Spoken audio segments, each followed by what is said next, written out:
अभी भी समझौते की कई परतें सामने आना बाकी हैं। डिसएंगेजमेंट यानी आमने सामने के मोर्चे पर जिस तरीके से सैनिक तैनात है, चीन अगर आज पीछे हट गया है तो कितने दिन तक वो पीछे हटा रहेगा। Western sector line of actual control का लद्दाख का वो इलाका जहां से भारत का जो अक्साई चिन का इलाका है वो चीन के कब्जे में कैसे आए। 1962 की चीन की लड़ाई जैसा इतिहास रहा है। निगरानी पोस्ट नहीं है जहां पर खड़ा होकर कोई व्यक्ति दूरबीन से देख सके। क्या वाकई चीन ने अपने पांव पीछे खींच लिए हैं?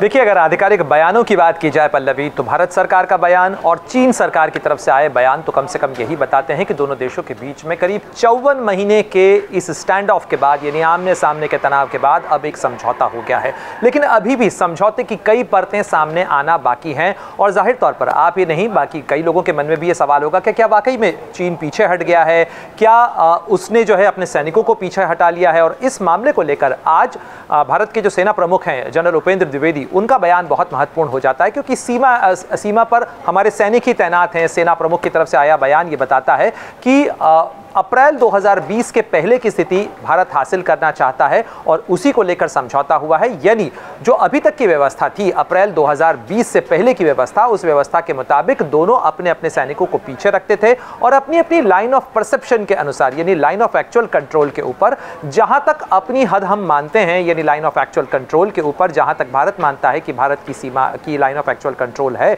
उस वहां तक हम अपनी पेट्रोलिंग करते थे और वहां तक का अधिकार भारत के पास होना चाहिए। सारा इसी को लेकर खड़ा हुआ था क्योंकि चीन ने अपनी फौजों को आगे बढ़ाया था। पहले गर्मियों में 2020 की यानी जिस समय भारत में और दुनिया में कोरोना चल रहा था, उस कोरोना संकट के बीच ही चीन की सेना जो है अपना एक सैन्य अभ्यास कर रही थी और उसी सैन्य अभ्यास के लिए उसके सैनिक जो हैं वो अग्रिम मोर्चों पर आए और उसके बाद पीछे हटकर नहीं गए। इसी को लेकर सारा संकट खड़ा हुआ था। तो इसके अंदर एक शब्द आ रहा है, बार बार इस्तेमाल किया जा रहा है भारत की तरफ से, वो है डिसएंगेजमेंट। डिसएंगेजमेंट यानी आमने सामने के मोर्चे पर जिस तरीके से सैनिक तैनात थे, उसके बाद वो डिसएंगेज होंगे यानी अपने अपने पुराने बेसिस की तरफ जाएंगे, यानी आमने सामने की जो स्थिति थी वो हटेगी। इसलिए इस सवाल का जवाब ये कह के दिया जा सकता है कि अगर डिसएंगेजमेंट होता है इसका मतलब चीन भी अपने सैनिकों को पीछे लेगा। अगर 2020 अप्रैल के पहले की स्थिति बहाल होती है, इसका मतलब भारत को अपनी line of perception, line of actual control के ऊपर अपनी धारणा के अनुसार जहां तक हम मानते हैं कि हमारी लाइन ऑफ एक्चुअल कंट्रोल है, वहां तक गश्त करने का अधिकार मिलेगा। लेकिन बड़ा सवाल इस चीज को लेकर यह खड़ा हुआ है कि चीन अगर आज पीछे हट गया है तो कितने दिन तक वो पीछे हटा रहेगा, क्योंकि बीते एक दशक से ज्यादा वक्त के दौरान हमने ये देखा है, करीब 12 सालों में अगर आप देखें तो कई बार यहाँ पर एक फॉल्ट लाइन उभरी है जिसके ऊपर रह रह के झटके आ रहे हैं। कभी देप्सांग के इलाके के अंदर आते हैं, कभी डेमचौक में आते हैं, कभी चुमर के इलाके के अंदर आते हैं, कभी गलवान में टकराव होता है। तो इसको लेकर ये सवाल और आशंका इसलिए बरकरार है क्योंकि चीन की फितरत को लेकर बहुत सारे सवाल हैं। इसीलिए सेना प्रमुख जनरल उपेंद्र द्विवेदी की तरफ से कहा गया कि हम कॉन्फिडेंस बिल्डिंग मेजर्स की तरफ सोच रहे हैं, यानी हम विश्वास बहाली के उपायों को से आकलन करेंगे। और किसी भी स्थिति का सच्चा आकलन तभी होता है जब जमीन पर उसकी जो परिणति है वो देखने को मिले। यानी चीन अगर वाकई में जो समझौते हुए हैं उन समझौतों की अनुपालना करता हुआ, उनका पालन करता हुआ नजर आता है तो माना जाएगा कि समझौता कामयाब हुआ। और अगर वही होता है जो इससे पहले के समझौतों के साथ हुआ, क्योंकि समझौते तो कई बार होते रहे पल्लवी, लेकिन समझौता हर बार टूट जाता है। समझौते में कोई ना कोई गलियारा निकाल के चीन के सैनिक आगे आ जाते हैं और फिर एक आमने सामने की स्थिति खड़ी हो जाती है। जी, शायद इसीलिए प्रणय यही सवाल उठ रहा है कि क्या वाकई चीन ने जो समझौता किया है अब उस समझौते पर चीन स्टैंड करता है या फिर देखते हैं कितने दिनों के बाद फिर चीन पलटी मारता है। लेकिन अगर प्रणय इसका हम जिक्र करें देप्सांग और डेमचौक का, ये कितने ज़्यादा इम्पोर्टेंट हैं, इस पर भी बहुत ज़्यादा इस वक्त बात चल रही है कि आखिरकार क्यों चीन की जो नज़र थी वो सबसे ज़्यादा इसी इलाके पर रही और उसके बाद बहुत ज़्यादा गतिरोध हुआ। जून 2020 जिसका जिक्र आप बार बार कर रहे हैं, उस समय जो स्टैंड ऑफ हुआ था इंडिया चाइना का, वो भी देखने को मिला। जिस तरीके से लगातार हंगामे शुरू हुए, दोनों जो सेनाएं थी भारत और चीन की वो आमने सामने जाकर खड़ी हो गई, झड़प भी हुई, भीषण सैन्य झड़प कहा गया उस दौरान। ये सारी चीज़ों के बीच में अगर हम इन दोनों ही जगहों की बात करें, देप्सांग और डेमचौक की, तो ये कितना ज़्यादा इम्पॉर्टेंट है? बिल्कुल, इस सवाल का मैं जवाब दूं आपको कि डेमचौक और देप्सांग भारत के लिए कितना महत्वपूर्ण है, उससे पहले मैं आपको ज़रा नक्शे पे बताना चाहूँगा, क्योंकि कई लोगों को शायद ये नाम सुनकर लगे कि पता नहीं ये इलाका किस जगह पर है, ये पॉइंट्स कौन से हैं। इसलिए ये समझना बहुत ज़रूरी है कि हम किस इलाके की बात कर रहे हैं। सबसे पहले तो आप ये समझिए कि हम भारत के नक्शे के ऊपर जिस इलाके की बात कर रहे हैं वो ये इलाका है, यानी खासतौर पर लद्दाख का ये इलाका। अगर आप भारत के नक्शे पर देखें तो भारत के नक्शे के ऊपर आपको लद्दाख से लेकर और यहाँ अरुणाचल प्रदेश तक ये जो पूरी लकीर है जहाँ पे मेरा कर्सर चल रहा है, ये जो पूरा इलाका है ये लाइन ऑफ एक्चुअल कंट्रोल कहलाता है। करीब 3488 किलोमीटर भारत और चीन के बीच में लाइन ऑफ एक्चुअल कंट्रोल है। यानी काफ़ी हद तक आप अगर नक्शे पे देखें तो ये इस तरीके की नज़र आएगी लाइन ऑफ एक्चुअल कंट्रोल। और यहाँ दौलत बेग ओल्डी है और दौलत बेग ओल्डी के पास में ही आपका देप्सांग का इलाका है और यहीं से थोड़ी दूरी के ऊपर डेमचौक का इलाका है। इसके अलावा फिर उत्तराखंड के साथ जो भारत की सीमा लगती है, इस जो सरहद है या कहा जाए ये लाइन ऑफ एक्चुअल कंट्रोल है पल्लवी, इसको भी 3 सेक्टर्स के अंदर बांटा जाता है।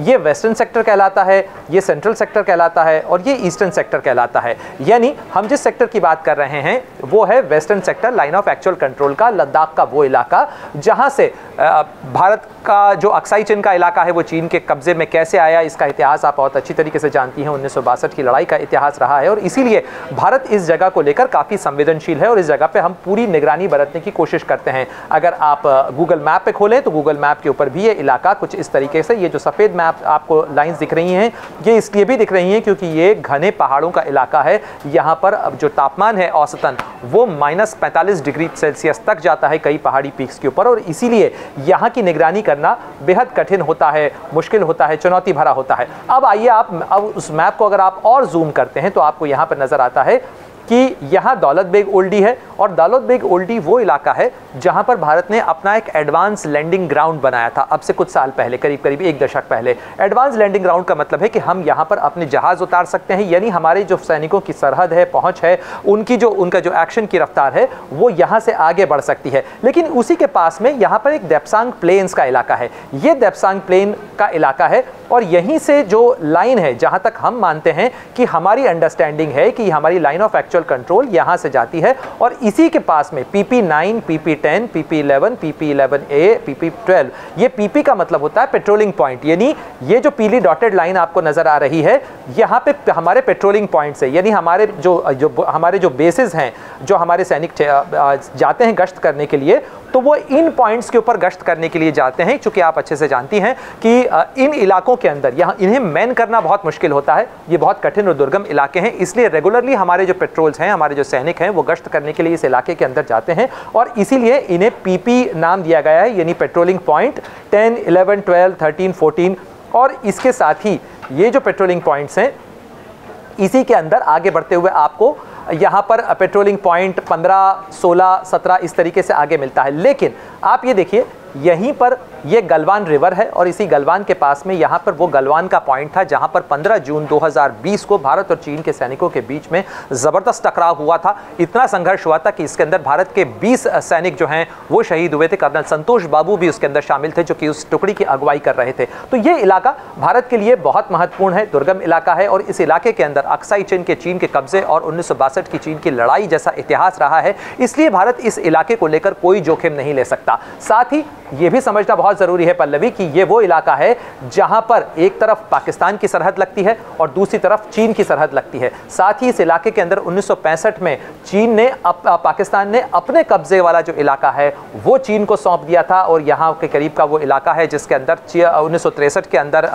चीन और पाकिस्तान के बीच में समझौता हुआ था। इसलिए भारत के लिए निगरानी के लिहाज से ये बेहद संवेदनशील इलाका है और इसीलिए भारत इस इलाके को लेकर कोई जोखिम मोल नहीं लेना चाहता है। इस इलाके को लेकर बेहद हम सावधानी और निगरानी बरतना चाहते हैं और इसीलिए चीन की कोई भी हरकत, चीन की कोई भी मोर्चाबंदी यहाँ पर भारत को न केवल आगाह करती है बल्कि अलार्म की घंटी बजाती है। और इसीलिए हम चाहते हैं कि इस इलाके के अंदर जो डिफाइन लाइंस हैं, जो प्रोटोकॉल्स हैं, उनका पालन हो। यानी अगर पेट्रोलिंग करने के लिए आते हैं तो पेट्रोलिंग के दौरान क्या हो, आमने सामने का टकराव नहीं हो। चूंकि लाइन ऑफ एक्चुअल कंट्रोल के बारे में यह समझना बहुत जरूरी है पल्लवी कि ये कोई डिफाइंड सरहद नहीं है, या न किसी तरीके की कोई फेंसिंग लगी हुई है, है, ना यहाँ पर किसी तरीके के कोई बंकर बने हुए हैं।